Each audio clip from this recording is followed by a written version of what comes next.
Democrats think it's okay if born-alive babies who survive an attempted abortion are left to die, what you need to know about the Born-Alive Abortion Survivors Protection Act, and an exciting announcement from Students for Life. That's coming up on this edition of Pro-Life Gen News. There is big pro-life news coming out of D.C. this week after U.S. House of Representatives Minority Whip Steve Scalise and Representative Ann Wagner, in coordination with the Pro-Life Caucus, held a hearing on the Born-Alive Abortion Survivors Protection Act.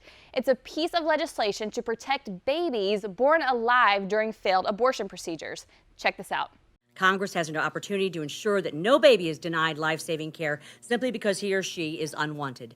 Denying medical care to America's infants is a violation of our Constitution and an egregious offense against basic human dignity.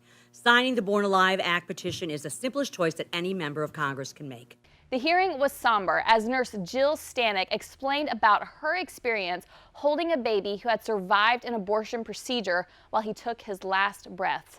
She talked about how she was a nurse on a case where a mother had an induced labor abortion, sometimes resulting in babies dying after being born alive. She said instead of a baby receiving care, they are typically taken to back rooms and utility closets to be left to die. A spokesman for Christ Hospital, where Ms. Stanek worked, told the Chicago Sun-Times between 10% and 20% of aborted babies survive for short periods of time. Currently, there are no laws in place that create penalties for medical personnel who stand back and let babies die rather than offering the same life-saving care a baby would get in any real medical center if they were not born during an abortion. Nationwide polling released by the Susan B. Anthony list finds that 77% of voters support legislation to ensure that a baby who survives a failed abortion is given the same medical treatment as any other baby born prematurely at the same age, and 55% strongly support this. Currently, we have 201 members of Congress, and they have signed a discharge petition filed by Whip Scalise to hold a vote on the bill. Now, a discharge petition is used in the House of Representatives to start a process to force a bill out of committee and onto the House floor for a vote.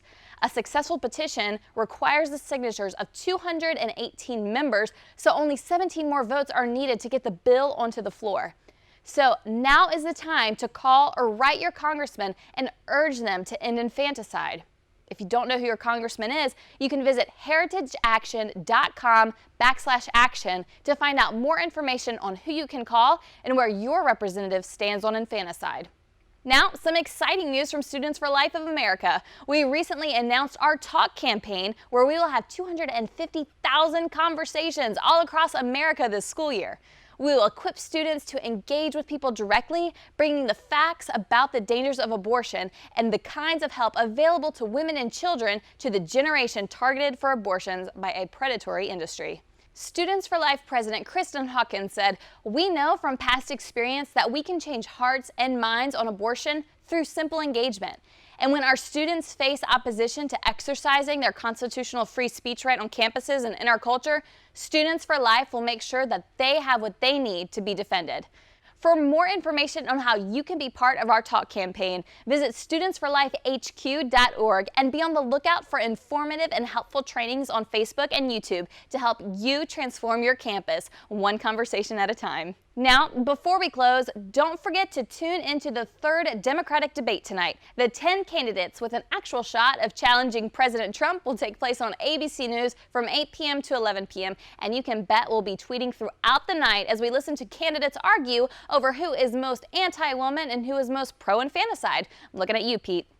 That's all for today's episode of Pro-Life Gen News. For more on these stories and the latest in the pro-life movement, head over to studentsforlife.org and continue to follow us here on Facebook. Don't forget to like and share the content you're seeing here to help us spread the message of hope and life in America.